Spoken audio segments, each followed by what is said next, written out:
Pregnant Warrior sehemu ya pili, yani shujaa mjamzito. Kama bado hujaicheki sehemu ya kwanza, nimekuwekea linki kwenye description. Basi movie yetu inaanza kwa kutuonesha kikundi cha Nafisa kikiwa kinawazika wenzao. Basi Nafisa anakumbuka jinsi babake alivyouliwa, ndugu zake, marafiki zake. Ilikuwa ni hali ya kuumiza sana katika mioyo yao. Lakini wakiwa katikati ya mazishi, kuna watu tunawaona hapa pembeni wakiwa wamesimama, lakini inaonyesha kabisa ili ni kabila tofauti na kabila lao. Lakini hawa wazee bana hawakuonekanika kama ni watu wabaya. Waliwatizama tu kwa mbali kisha wakaondoka. Basi siku ya mazishi ikapita. Sasa kesho yake tunaona hawa wajomba ambao walikuwa wakiwatizama kina Nafisa wakiwa wanazika, lakini huyu mjomba akatoa ishara kwa wenzake waende wakaichukue ile miili kisha waibebe na kuondoka nayo. Ipo hivi, huyu mjomba pamoja na Jaga ni mtu na ndugu yake, kwa hiyo watu wote hawa waliokufa ni ndugu zake. Basi unaambiwa walikusanya miili ya ndugu zao wote waliokufa kisha wakairejesha nyumbani. Lakini hapa kuna mzee anatokea ndani. Huyu ni babake na Jaga. Pia huyu mjomba aliyekuwa amewatoa kule waliokufa wote hapa na kuwaleta nyumbani pia ni mtoto wake na huyu mzee. Sasa mzee kuna dawa ameitengeneza hapa, anataka kuwatoa katika watu waliokufa na kuwarejesha katika watu walio hai. Hivyo basi anachukua ile dawa kwa kuchovya kwa kutumia tawi la mti kisha anaanza kuwanyunyuzia. Baada tu ya mzee kuwa amemaliza kuwatengenezea dawa, akawaambia kwamba wanatakiwa wakalete baadhi ya watu kwa ajili ya kafara, na hiyo kafara ndio itakayorejesha uhai wa ndugu zao. Basi wajomba ikabidi kunyanyuka kwa ajili ya kwenda kutafuta watu wa kutoa kafara. Heyo MTZ! Na hii ni MTZ 94, hivyo turn notification bell, subscribe, comment na like. Hivyo chili kwenye kiti chetu cha familia. Huku upande wa pili, wanakijiji wameanza maisha yao kama kawaida. Boateng pamoja na Nafisa kwa sasa wanafurahia tu mtoto wao. Lakini pia kuna huyu mshikaji anakaribia kuitwa baba, hivyo mke wake ni mjamzito. Sio huyo tu, hata huyu bibia mwingine pia naye ni mjamzito. Lakini kwenye huu ufalme wa hichi kijiji wana upendo wa hali ya juu sana. Basi hawa wanaume wawili ambao wake zao ni wajawazito wakawaaga wake zao kwa ajili ya kuelekea shamba. Basi wajomba wakaelekea shambani na wake zao walikuwa ni watu wenye upendo sana. Lakini hawa wazee wakiwa hapa njiani wakakutana na lile kabila ambalo limetumwa kuja kutafuta watu kwa ajili ya kutoa kafara. Wazee wakashtuka, wakawa wanaulizana hawa ni wakina nani? Siwajui, hawana madhara kweli? Mama akasema sina idea kabisa. Lakini wakati huo kuna mshikaji kajificha hapa anachungulia, anaangalia kila kitu kinachoendelea.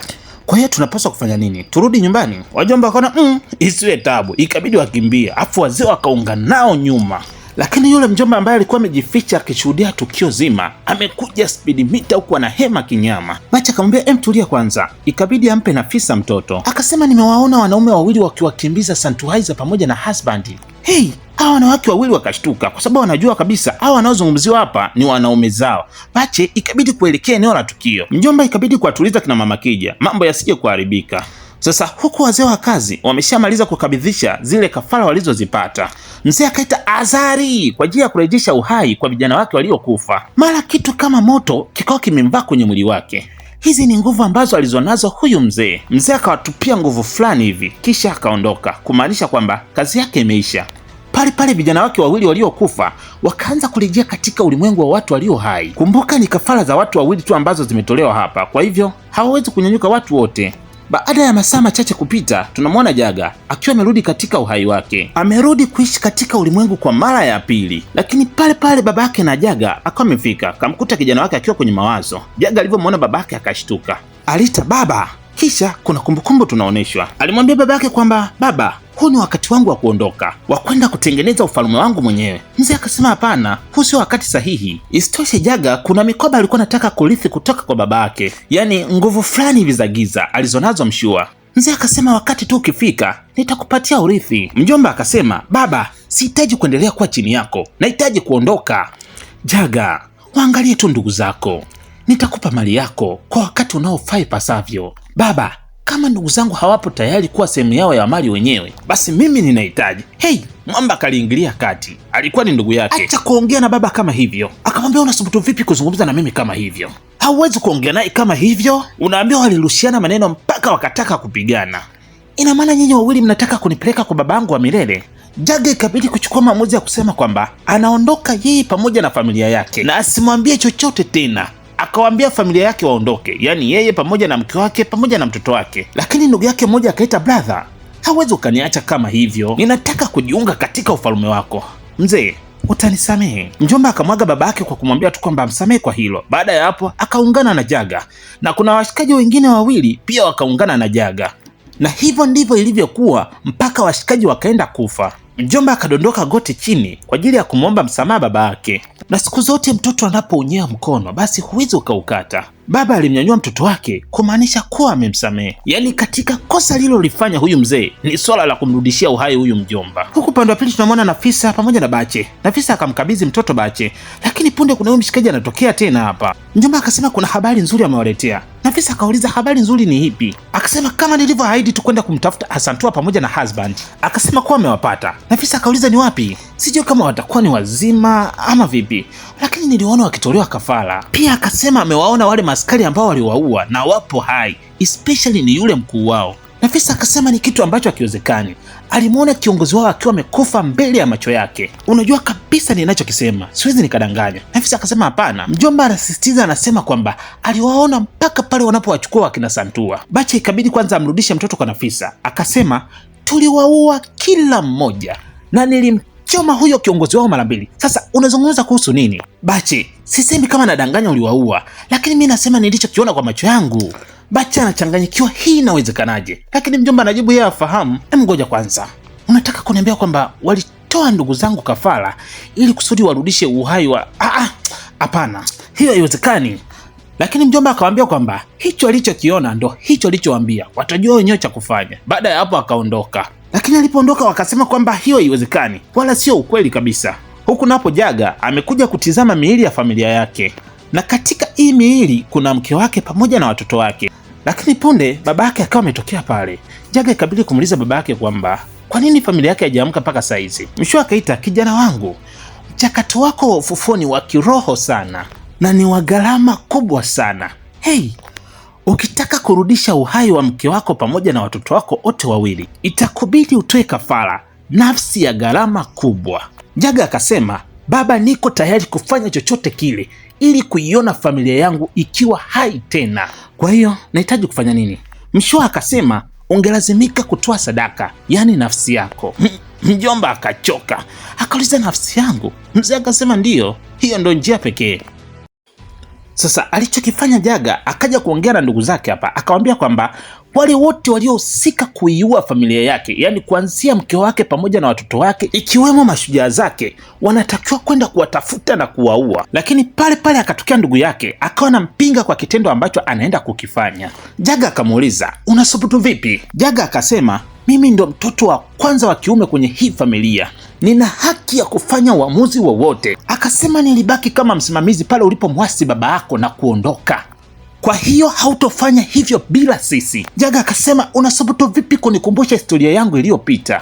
Tunapaswa kuulinda uhai na sio kuuangamiza. Ulimdharau mzee na ukaenda na kufa. Niliutafuta mwili wako usiokuwa na upendo na sasa hivi unafanya maamuzi. Akamwambia, nisikilize, mimi ni mtu pekee ambaye ninayemsikiliza baba. Baba ndiyo mtu pekee anayeweza kunipa amri na mimi nikafata. Hautafanya lolote kuhusu hilo. Inatosha, inatosha. Yaani unaambiwa walibishana mpaka mwisho wa siku tu Jaga anamcheka ndugu yake. Sasa kesho yake asubuhi na mapema kumekucha, Jaga anawaza ni jinsi gani anaweza kuwapata wale watu, yaani wale wote waliosababisha kifo cha familia yake. Sasa wakati yupo anafikiria hapa, Mshua naye akawa amefika bana. Mzee akasema, kijana wangu, usilipize kisasi, hasira yako itasababisha kifo zaidi. Baba, kwa sababu ya wale nilipoteza mke wangu, mtoto wangu pamoja na mashujaa wangu, alafu unaniambia mimi nisilipize kisasi? Mzee akamwambia, kijana wangu, kuwa na subira, kisasi sio jambo zuri. Jaga akaita, baba, hakuna njia itakayofanya kuacha hili, wanapaswa kulipia. Jaga kutaka kabisa kumsikia baba yake, ikabidi kuchimba. Huku kwa kina Bache wakawa wamezipata taarifa. Bache akawa anasema kwamba kwa sasa hawapo salama, kwani maadui zao wamerudi, hivyo kijiji chao kinaenda kuvamiwa. Akamwita Asantua pamoja na Helon, anawaambia kilichotokea kimetokea, hivyo wanatakiwa kujiandaa chap sana na kuondoka. Nafisa akasema, sasa jamani, tuendeni tukabebe vitu vyetu. Lakini Bache akasema hapana, muda umeshachelewa, sasa washikaji wamekaribia kuwafikia. Basi chapu na haraka sana Bache ikabidi kwenda kumbeba mtoto, kisha watu wote wakaondoka. Sasa ndugu yake na Jaga akasema, kama tu nilivyoona, ndugu yangu Jaga bado ana nia mbaya, hawezi kubadilisha maamuzi yake, na hatuwezi tu kukaa chini kuruhusu mambo kutokea.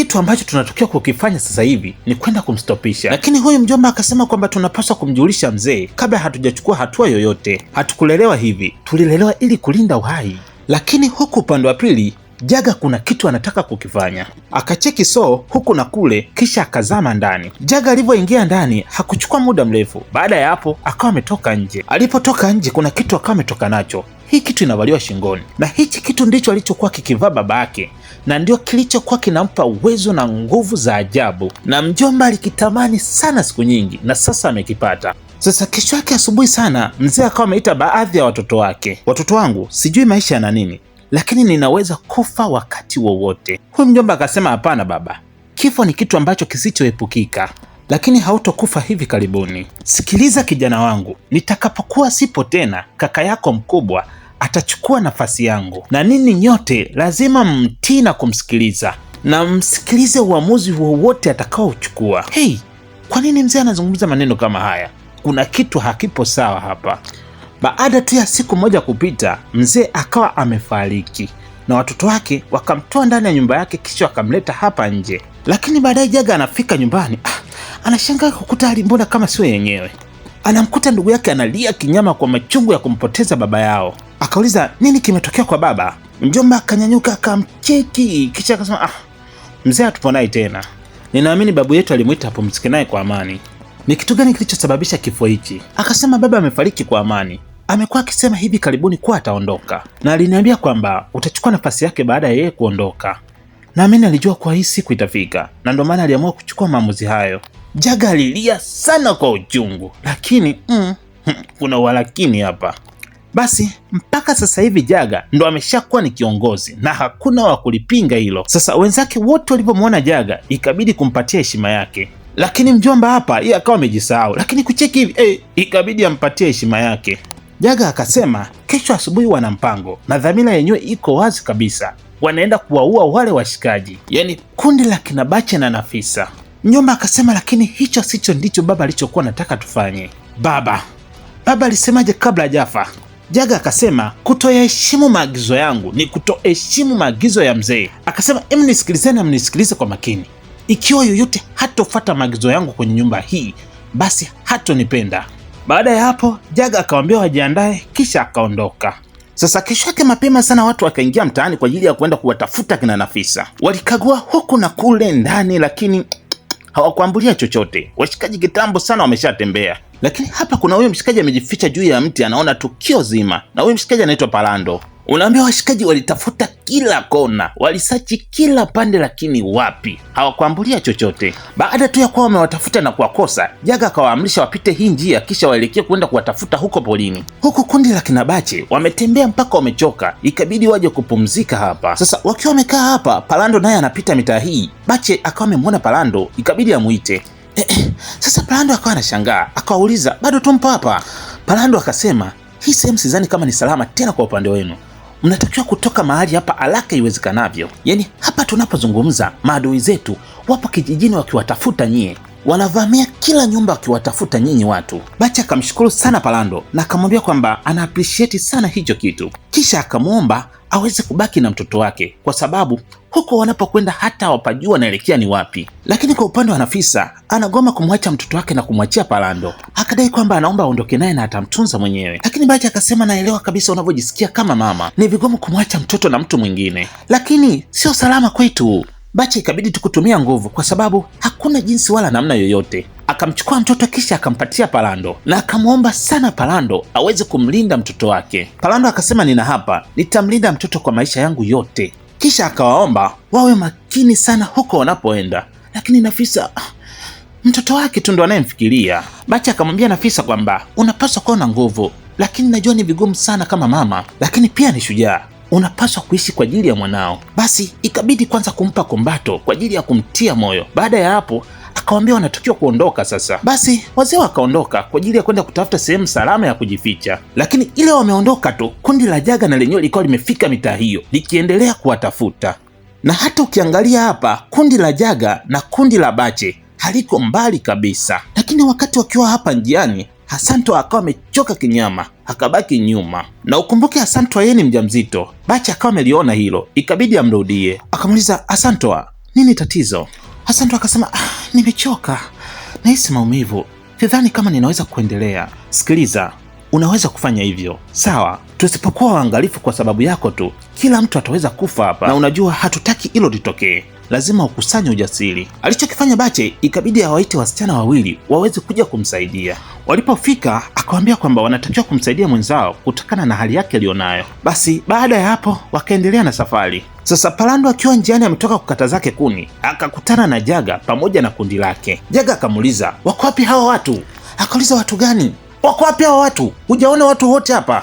Akasema, sawa, nimemwona mwanamke pamoja na mwanaume. Wameelekea wapi? Kwani nyewe mnatoka upande wa kulia ama kushoto? Walienda wapi? Nilitoka upande wa kushoto, kwa hiyo niliwaona wakielekea sehemu hiyo.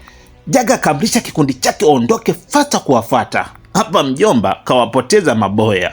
Sasa wametembea sana mpaka wamechoka, ikabidi kwanza kuja kupoa hapa.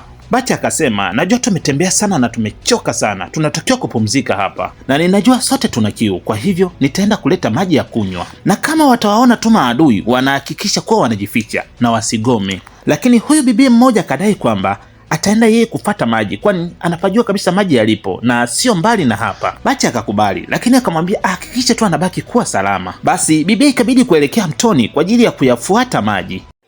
Kweli bana, bibi akawa amefanikiwa kufika mpaka mtoni. Akaja moja kwa moja mpaka kwenye huu mtumbwi, akachukua dumu. Baada ya hapo akaelekea kwenda kuchota maji. Bibi akafanikiwa tu vizuri kuchota maji, lakini tu ile anatoka, ngoma hizi hapa zimefika. Bibi alivyoona tu hivi, akaziunga mbio. Huko mbele akakutana nao wengine. Kukimbia hivi, Jaga huyu hapa, wakamweka kati. Bibi hana ujanja. Mwisho wa siku wajomba wamemkamata. Jaga akataka kufahamu wenzake wako wapi. Bibi akasema afahamu kabisa, alikula kubwa. Akamuuliza tena, wenzako wako wapi? Akakaa kimya. Jaga akataka kumweka daga, akasema nakuonyesha. Basi moja kwa moja ikabidi tu awapeleke walipo wenzake. Lakini huku kwa kina Bache, Palando amekuja speed meter. Akawaambia kwamba mwenzao mmoja tayari ameshakamatwa na maadui zao na wanakuja upande huu, hivyo basi wanatakiwa kuondoka kabla washikaji wajafika. Bache alimshukuru sana Palando. Baada ya hapo ikabidi kuondoka kabisa kwenye hili eneo. Sasa wazee wanafika eneo la tukio, hawakukuta chochote. Kitambo sana washikaji wameshatembea. Jaga akamuuliza wako wapi? Akasema walikuwa hapa, niliwaacha. Jaga akaona kabisa huyu bibi anamdanganya, ikabidi atoe signo kwa kijana wake, anatakiwa kuuawa. Na kweli ulaula ulembe, miaka mingi hatujafilimba ulembe. Akamtia daga kwenye tumbo. Mjomba baada ya kumaliza kazi akachimba kwa wenzake. Kina Bache nao baada ya kukimbia wakaja kujificha hapa. Wakati huo huo ngoma nazo zilikuwa zimetinga mitaa hiyo hiyo waliojificha kina Bache. Sasa wakati kina Bache wanajificha hapa, Hasantu kwa bahati mbaya kuna kitu akakikanyaga kikapiga kelele. Huyo askari mmoja akawa amesikia. Mjomba ikabidi arudi kwenda kutizama ni kitu gani kilicholia. Sasa wakati mjomba anarudi pale eneo la tukio, mara ikasikika, unafanya nini hapo? Twende. Hiyo ndio ikawa pona yao. Hasantu alipumua kinyama. Ilibakia tu kidogo awaponze wenzake, lakini mwisho wa siku kujificha kote wakawa wameonekana. Unaambiwa walikimbizwa hao. Walikimbia na kukimbia, mwisho wa siku akafanikiwa kuwapoteza maadui zao. Sasa Bache akawa na mpango, akawaambia kwamba watajigawa kwa makundi. Yeye ataenda upande mwingine na wenyewe wataenda upande mwingine. Akasema kama nikiendelea kukimbia na nyinyi watatukamata kiurahisi, na ukizingatia nyinyi wawili ni wajawazito. Lakini Nafisa akauliza, Bache, mtoto wangu yuko wapi? Nafisa, ulikuwepo kabisa wakati namkabidhi Palando mtoto. Mtoto yupo salama kwake, niamini. Nafisa akauliza, una uhakika? Angalia, hawamfuatilii Palando kwa sasa. Kama tu ninavyowataka, nitawaahidi kitu. Baada ya kila kitu kukamilika, nitarudi kwa mtoto wetu, sawa? Akamwambia jambo jingine lililosababisha maadui kuwashambulia ni kwa sababu walikuwa pamoja. Akamwambia Nafisa anatakiwa awaangalia hawa wajawazito na pia kuwalinda, na pia akawaambia kama tu watakutana nao basi wanatakiwa kupambana. Basi Nafisa akamkumbatia mpenzi wake kwa kumuaga, kisha akaondoka. Sasa Bache akaja mpaka hapa, akaanza kuwaita maadui. Sasa wakati anaendelea kupiga kelele kuwaita maadui, na kweli ngoma hizi hapa zikatinga. Wazee wakaunga naye. Unaambiwa Bache alikimbia mpaka ulimi ukaanza kutoa jasho. Wamemkimbiza sana Bache, lakini mwisho wa siku akawa amewapoteza. Sasa ikabidi kuondoka. Lakini wamefika hapa, kuna huyu Ankoti, kuna huyu mshikaji akawa amebaki hapa nyuma. Mara Bache akamdaka akamweka kati. Wajomba kugeuka hivi kitambo sana mwenzao ameshatekwa. Akasema yeyote yule atakayesogea hapa basi ninamuua. Jaga akasema kama mamba tu wenyewe wanaweza kula mayai yao, unahisi wangefanya nini kwa chula? Akamuuliza, umewahi kumwona adui mjinga hapo awali? Mimi ni mmoja wao. Akachomoa daga kisha akairusha akamchoma mwenzake. Hey, hapa Bacha kuamini, ilibidi aondoke speed meter, alafu wazee wakamuungia huko huko. Huku napo Nafisa pamoja na wenzake wamekuja moja kwa moja mpaka mtoni. Wakauchukua mtumbwi kisha wakausukuma wakapanda kuingia kwenye mtumbwi ili tu waweze kuvuka ng'ambo ya pili. Lakini maadui wanafika hapa kitambo sana, wameshawaacha. Jaga akawaambia wenzake inabidi kuwatangiza upande wa pili ili waweze kuwawahi. Sasa huyu mjomba amekuja huko mtoni anamtafuta Bacha. Anataka kuondoka hivi, Bacha akaibuka kwenye maji akamuita. Akamwambia, unanitafuta mie? Mjomba si akageuka kama Tazani, ikabidi amfuate humo kwenye maji. Ile anafika hivi, Bacha akazama kwenye maji, akaanza kumtafuta. Akaibuka kwa nyuma afa akamweka shingo. Kwani hata alichukua muda, alimalizana naye pale pale. Huku kina Nafisa wamemaliza tu kuvuka mto, wamekutana na maadui. Nafisa akasema, jamani, sijui hili tutaliepukaje, lakini mimi na Akosia tutakimbia ili kuwachanganya. Kwa hivyo nyinyi wawili mnaweza kukimbia haraka iwezekanavyo. Asanto akasema, hapana, inabidi twende kwa pamoja. Nafisa akasema, hauna sababu ya kufanya hivyo kwa sababu nyinyi wawili mnaweza kukimbia kwa kasi. Nafisa akasema, kimbia. Walikimbia hao kama wenda wazimu. Alafu ngoma na zenyewe zikawaungia kule kule. Mama Kija na Mama Kija wakakimbia kwa pamoja. Nafisa na Akosia na wenyewe wakakimbia kwa pamoja. Sasa huyu mwenzake na Jaga amefika hapa, akamwona mwenzake kitambo sana ameshakufa mtoni. Ikabidi kukimbia kwenda kumcheki.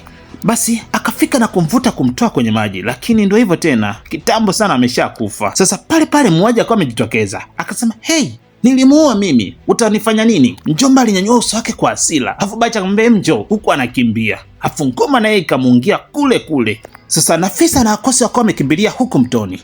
Akosia anaogopa kuvuka maji. Nafisa akamwambia, ukibaki hapa basi utakufa. Lakini punde ngoma pale pale zikawa zimetokea. Nafisa akakimbilia mtoni. Akosia ile anajaribu hivi, maskini ya Mungu akawa ameshindwa, wakamkamata pale pale. Nafisa alifanikiwa kuogelea maji mpaka kwenye kina kirefu, lakini Akosia ndio hivyo tena ameshakamatwa. Jaga akamuuliza waliobaki wako wapi? Akosia akasema sijui. Jaga akamshika kisha akamweka daga. Akosia akafa pale pale.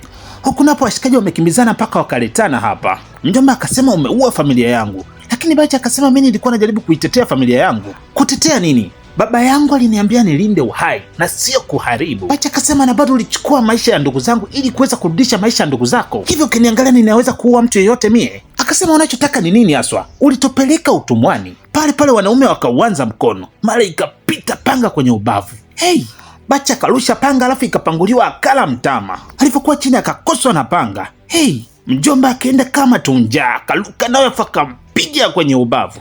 Alafu mzee akamkita nayo nyingine. Ile anataka kumweka ya kichwa, mara no! Alikuwa ni Palando. Kuna kitu anataka kuzungumza. Palando akaweka panga lake chini ili kumaanisha kwamba hana shari na mtu yeyote. Akasema, watu hawa wote unaowafuatilia hawana hatia. Mjomba akasema, usinidanganye. Akasema, wala hata sikudanganyi, ila ni kakaako mkubwa yule kiongozi wako. Yeye ndiye aliyemuua babako. We kelele! Acha uongo. Akasema, wala hata sidanganyi chochote, nilimuona jinsi alivyokuwa akiigiza. Tunakumbuka mzee alivyosema kama yeye akifa basi kaka yao ataichukua nafasi yake na wao wote watamtii na kumsikiliza kwa kila kitu ambacho atakachokiamua. Lakini pale tu alipoondoka na kuwaacha, mjomba akabadilika na kuwa Jaga. Hey, ina maana hakuwa mzee. Ina maana ile mipango yote ya Jaga kuwa mkuu wala haikuwa mipango ya mzee, ilikuwa ni mipango ya Jaga mwenyewe. Na alichokuwa amekifanya Jaga, alimleta mzee huku polini na kumfunga. Jaga alimshukuru sana baba yake kwa kumrudisha kwenye uhai, na hili ndilo kosa kubwa sana alilolifanya kwa upande wake mzee. Na hapo ndipo akampiga kabali baba yake, kisa tu madaraka. Mzee akafa pale pale. Baada ya hapo akambeba na kumpeleka nyumbani. Na hivyo ndivyo ilivyokuwa. Mjomba kuisikia ile habari alipata hasira kinyama. Aliamini kwa sababu anamjua ndugu yake alikuwa ni mtu wa kutamani sana madaraka. Palando ikabidi kumwahi Bache ili aweze kumpatia msaada. Mjomba akamwambia Palando kwamba amwangalie tu Bache asife. Baada ya hapo akaenda kumtafuta ndugu yake. Lakini huku Nafisa akawa amekutana na Eloni. Akamuuliza, Eloni, Hasantua yuko wapi? Akasema katika harakati za kukimbia walipotezana njiani. Akasema, unaongea kuhusu nini na wakati nilikuambia muwe pamoja? Akasema, tulikuwa pamoja lakini ulipaswa kumlinda. Nafisa akasema, basi sawa, tutaenda kumtafuta, lakini kwa sasa hakuna kukimbia. Elon akauliza, unamaanisha nini? Tunatakiwa kubaki na kupambana, yaani kwa hii hali? Hapana, siwezi. Nafisa akasema, lakini unakumbuka mimi nilikuwa kwenye hii hali lakini nikaweza kupambana na nikawaua baadhi. Lakini ilikuwa ni kipindi hicho. Elon, unaweza kufanya hapana, siwezi. Wewe na mimi hatuna tofauti yoyote. Twende kwanza tukamtafuta Asantua. Aya, twende tukamwangalie. Basi ikabidi kwenda kumtafuta Asantua.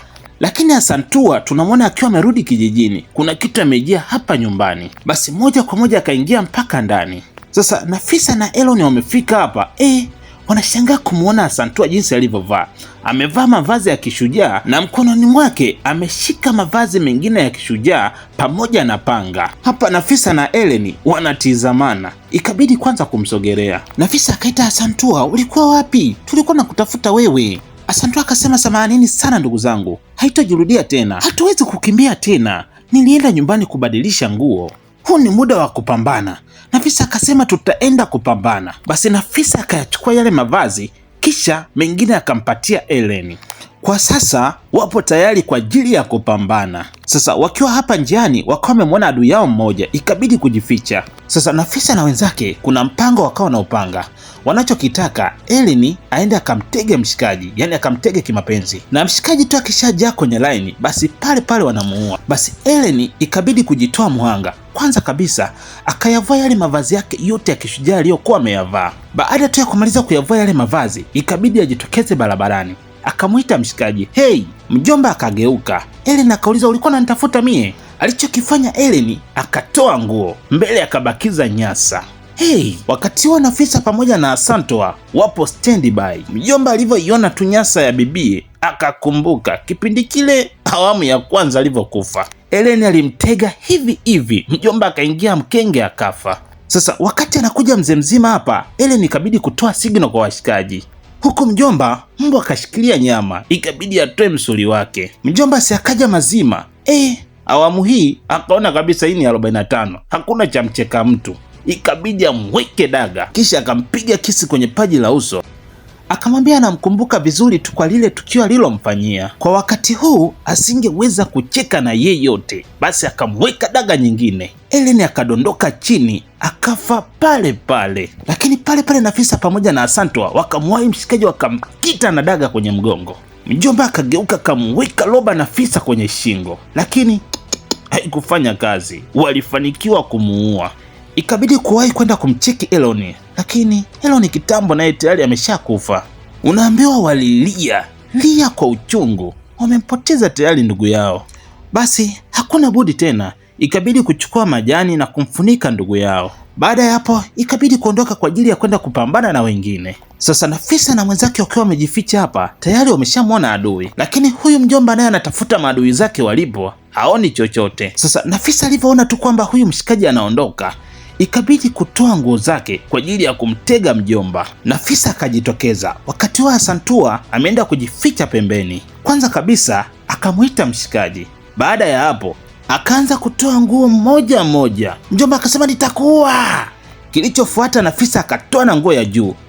Mjomba akabaki mdomo wazi. Akasema hivi unafikiria unafanya nini wewe mwanamke? Nafisa akaanza kujipapasa. Mjomba akili zikaanza kwenda mbali. Unajua kabisa mimi ni shujaa, usinifanyie hivyo. Nafisa akakoleza. Mjomba si akaingia mkenge, chuma ikanyanyuka. Asantua akaja mdogo mdogo akaondoka na pepo la mahaba, yani akaikata. Mjomba akawa anaililia, lakini ndio hivyo tena haipo. Akampiga roba Asantua. Nafisa chapu na haraka sana ikabidi aibebe panga kwenda kumsaidia Asantua. Akafika akamweka kwenye shingo afu akamkata kichwa. Pale pale mjomba na yeye akafa. Sasa kina Nafisa wakiwa njiani, bahati nzuri wakawa wamekutana na Bache. Unaambiwa Nafisa alimkimbilia Bache na akamkumbatia. Nafisa akamuuliza nini kimekukuta? Bache akasema kwamba alipambana na mmoja wa adui yao akafanikiwa kumuua. Basi akamsalimia Asantua pale kwa kumjulia hali yake. Asantua akasema yeye yuko poa kabisa. Eloni yuko wapi? Nafisa akasema Eloni amekufa. Nini? Kivipi? Alisema walifanya mpango wa kumtega yule adui, lakini mwisho wa siku ndo ikawa hivyo, akawa ameuawa. Bache akasema ni sawa, hata hivyo ni vizuri. Sasa Bache akamwambia Nafisa kwamba ana habari njema kwa ajili yake. Akasema nipo na mtoto. Nafisa akauliza mtoto yuko wapi? Akasema amemweka pahali na yupo sawa kabisa, alimchukua kutoka kwa Palando na akamweka kwenye hiyo sehemu. Bache akamwambia Nafisa waende ili aende akamuoneshe mtoto. Sasa akamwambia Asantua kwamba abaki hapa ili aweze kuimarisha ulinzi, lakini Nafisa akamwambia hapana, wanatakiwa kuondoka naye ukizingatia yeye ni mjamzito. Bache akasema hapana, wakiondoka naye itakuwa sio salama kabisa. hivyo inabidi abaki hapa. Kama atatokea adui yoyote, yeye atapiga kelele na watakuja kumwokoa. Basi Bache akamchukua Nafisa, lakini Nafisa ana wasiwasi kuhusu Asantua. Nafisa akamwambia tu Asantua awe makini. Basi Asantua akabaki peke yake kwa ajili ya kuimarisha ulinzi. Sasa Bache na Nafisa walivyofika hapa, Nafisa akauliza, mtoto yuko wapi? Bache akauliza, mtoto wako? Ulimuua mke wangu, ukamuua mtoto wangu, ukawaua pamoja na mashujaa zangu. Nafisa akauliza, unaongea kuhusu nini Bache? Sijamuua mtu yoyote, mimi ni mke wako. Pale pale ngoma ikabadilika, alikuwa ni Jaga. Jaga akamnyang'anya lile panga Nafisa akalitupa huko, alafu akachomoa daga yake. Macho ya Nafisa yalijawa na uoga wa hali ya juu. Akamwika daga, akaichomoa tena, akamwika nyingine, akamsukuma Nafisa akaenda chini. Baada tu ya kuhakikisha kwamba amemaliza tukio lake, akarudi katika mwonekano wake ule ule wa Bache. Wakati huo anafurahi kwa sababu tayari ametimiza kila alichokuwa na kihitaji. Baada ya hapo ikabidi arudi kwa Asantua. Sasa huyu ndugu yake na Jaga akawa anapita mitaa hii, akawa amemwona Nafisa akiwa amelala chini, ikabidi kwenda kumtizama. Akamkuta Nafisa ana hali mbaya kinyama, ikabidi kuanza kumsaidia. Akamuuliza, ni kitu gani kimekukuta? Akasema, ni mmoja wa ndugu zako ndo amenifanyia hivi. Watu wangu? Ikabidi sasa ndo aanze kumpa msaada. Huku napo Bache ndo anafika kwa Asantua. Akamuuliza, Nafisa yuko wapi? Akasema kuwa Nafisa amemwacha kule na mtoto. Basi akamchukua na yeye ili aweze kuondoka naye, lakini kumbuka huyu sio Bache, huyu ni Jaga. Lakini walipofika hapa ndo akamwona yule mshikaji ambaye anamsaidia Nafisa. Bache akasema, anafanya nini huyu kwa mke wangu? Bache akamwambia Asantua abaki hapa ili yeye azunguke aende kupambana na huyo adui. Kwa kuwa Asantua anaamini kwamba huyu ni Bache, basi alifanya hivyo kama alivyoambiwa. Asantua akasema, unafanya nini kwa ndugu yangu? Mjomba akabidi kuchukua panga kwa ajili ya kujihami. Unafanya nini kwa ndugu yangu? Akasema hajafanya chochote, amemkuta tu kwenye hii hali, hivyo ikabidi aanze kumsaidia. Akasema, hapana, wewe umemuua dada yangu. Mjomba akawa anajiaminisha, anasema kwamba hajamuua, yupo hapa kwa ajili ya kumsaidia. Akamwambia, njoo tumsaidie, anahitaji msaada. Wakati huo Bache anatokea upande wa pili. Unaambiwa alikuja kwa nyuma akamkita ndugu yake na ile panga. Pale pale chapa Asantua akawahi kwenda kumnyang'anya panga yule adui. Sasa akiwa anamwangalia hapa Nafisa, Bache akasema asante, anamshukuru kwa kumsaidia kulimaliza hili. Sasa Asantua akamuuliza, unamaanisha nini? Nimemuua dada yako na nikamuua na ndugu yangu, na sasa unafuata wewe. Wewe ni nani? Pale pale ngome ikabadilika, likamkamata Asantua. Nilikwambia utaenda kufa. Lakini pale pale akawa ametokea Palando, pengine inaweza kawa ni msaada. Palando akaja chapu na haraka akakikata kile kidani alichokivaa shingoni Jaga, kisha akamweka daga ya mgongo. Asantua naye akachukua panga naye akamkili pale pale, huku Nafisa naye akakata moto pale pale, yani Nafisa akafa. Asantua anakuja kumwangalia ndugu yake, kitambo sana ameshakufa Nafisa. Alichokifanya Palando ikabidi amchukue Asantua ili waondoke. Ulikuwa nami explain wako la Mtanzania AK Mbuga Boy. Hivyo usahau kuturn notification bell, kusubscribe, kucomment na kulike. Shayo. Tulia kwenye kiti chetu cha familia,